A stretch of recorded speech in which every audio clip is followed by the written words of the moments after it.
नाम के सामने वहाँ टिक लगा हुआ है कि आपकी वोट डल गई और उनका कोई निशान नहीं है। जिन लोगों ने वहाँ बिना निशान के अगर वोट डली हुई पाई गई तो जो अधिकारी हैं, जो प्रशासनिक तंत्र है, जो इलेक्शन का तंत्र है, उसके खिलाफ आप क्या कार्रवाई की मांग करें?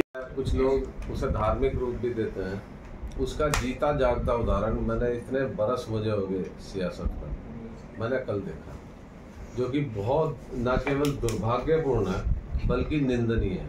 उसका कारण है कि उत्तराखंड के इतिहास में कभी कोऑपरेटिव के, गन्ने के, कुछ और तरह के जो चुनाव होते हैं जिन्हें हम ये मानते हैं कि सरकार के चुनाव हैं, उनमें भी कभी ऐसा नहीं हुआ अंदर, ताकि उसकी रिकॉर्डिंग रहे। तीसरी चीज़ ये है कि जो बाहरी तत्व यहाँ पे जो है आए, उनके खिलाफ एक निष्पक्ष जांच हो कि कैसे एक पूर्व मुख्यमंत्री को, एक प्रत्याशी के अभिकर्ता को गांव में घुसने से रोका गया और हमारे सामने ही कैसे भाजपा के पदाधिकारियों का अंदर जाने दिया गया। पत्रकार वार्ता कल के मंगलौर विधानसभा के उपचुनाव के में जिस तरह से चुनावी प्रक्रिया की, लोकतंत्र की और आदर्श आचार संहिता की धज्जियां उड़ाई गई हैं, उसके संबंध में मैंने पत्रकार वार्ता के माध्यम से कुछ बिंदु रखे हैं।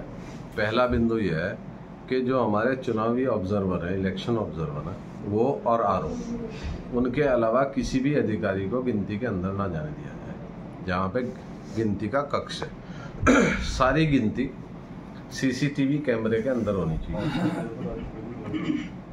और मांग की हमने कि जो बूथ संख्या 53 और 54 है लिबरेडी में, उसकी रीपोलिंग होनी चाहिए। इस सारे घटनाक्रम की जिसमें वहाँ पे गोलियों के भी निशान है, इसकी जांच होकर जो भी कोई इसमें दोषी है उसके खिलाफ कार्रवाई। तो चुनाव हुआ है मंगलौर में, उत्तराखंड में ऐसा कभी नहीं हुआ। हम सुनते थे कि पश्चिम बंगाल में बूथ कैप्चरिंग होती है, वहाँ गोलियाँ चलती हैं, वहाँ लोग घायल होते हैं और वहाँ जो है खून बहाया जाता है। लेकिन बहुत दुर्भाग्य की बात है कि देवभूमि उत्तराखंड के प्रवेश द्वार मंगलौर विधानसभा में वहाँ पे भी गोली चल गई, वहाँ भी खून बह गया, वहाँ भी मारपीट होगी, वहाँ भी बूथ कैप्चरिंग होगी। ये बहुत न केवल निंदनीय है बल्कि ये लोकतंत्र की व्यवस्था के लिए बहुत बड़ा खतरा है, क्योंकि कल 2 जगह ऐसा हुआ, मंगलौर और बद्रीनाथ। लेकिन बद्रीनाथ में शांतिपूर्ण तरीके से हुआ। और चौधरी साहब, क्या जिस प्रकार से आरोप लगाए जा रहे हैं कि चुनाव में जो है में जाके भाई न्यायालय के तू आज हमारी पार्टी देहरादून में मुख्य चुनाव आयुक्त उत्तराखंड से मिली। आज इलेक्शन कमीशन की मीटिंग होती है इलेक्शन के बाद। आज हमारे प्रत्याशी काजी निजामुद्दीन उस मीटिंग में गए।